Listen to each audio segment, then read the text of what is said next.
नाज़रीन ख़बर आहे तंगवानी मां आतिफ हुसैन विजाणी जी रिपोर्ट मूजिब तंगवानी सॼी सिंध जाॻींदे 6 गैर क़ानूनी काइनाल ने ज़िले कश्मीर कंदकोट में वधंदड़ बदअमनी ख़िलाफ़ सिंध तरक़ी पसंद पार्टी जो काफ़िलो डॉक्टर कादिर मंगसी जी अॻुवाणी में कश्मीर कंदकोट खां पोइ तंगवानी पहुतो। तंगवानी लाड़े ते ज़िले अॻुवाण अकरम बाजकाणी, शरबत निंदवाणी, पीरबख्श बालकाणी ऐं तंगवानी तालुके सदर ग़ुलाम हुसैन डाणी, मेहता मलिक, इमाबख्श सिंधी, असगर डाणी, अब्दुल गफूर नूनारी जी अॻुवाणी में सवें कारकुन गॾिजी मथां गुल हारे इस्तक़बाल कयो।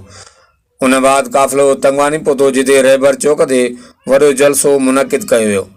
मरकज़ी अॻुवाण जाम अब्दुल फताह समे जो निसार कीरियो STP अॻुवाण डॉक्टर कादिर मंगसी सवें कारकुन के हुजूम के खिताब कंदे चयो त पंजाब साम्राज्य जो 6 कैनाल पंजाब में ठाहिण कदें भी कोन ॾींदासीं। सिंध जो पानी सिंध जो जियापो आहे। सिंध सुकाइण जी साज़िश हली रही है, जंहिं साज़िश में आसिफ ज़रदारी ऐं सिंध जो वज़ीर आला भाङे भाईवार आहिनि। इन करे सिंध जी अवाम खे सुजाॻ थियणु घुरिजे। ज़रदारी हिकु बबुर जो वणु जंहिंखां ॿेर घुरण वारा अहमकनि जी जन्नत में रहनि था। हुन वधीक चयो त ज़िले कश्मीर कंदकोट में बदअमनी फैलाईंदड़ हितां जा सरदार बोहतार आहिनि ऐं हितां जा पुलिस थाणा ॾोहारनि जा आराम गाह बणियल आहिनि।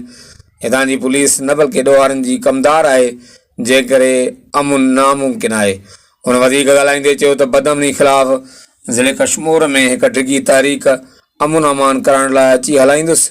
जेसिताईं अमुन कोन मिलंदो तेसिताईं तहरीक जारी रहंदी। इन करे हितां जी अवाम असांजो भरपूर साथ ॾे। कैमरामैन टीम सां गॾु आतिफ हुसैन विजाणी, JTN न्यूज़, तंगवानी।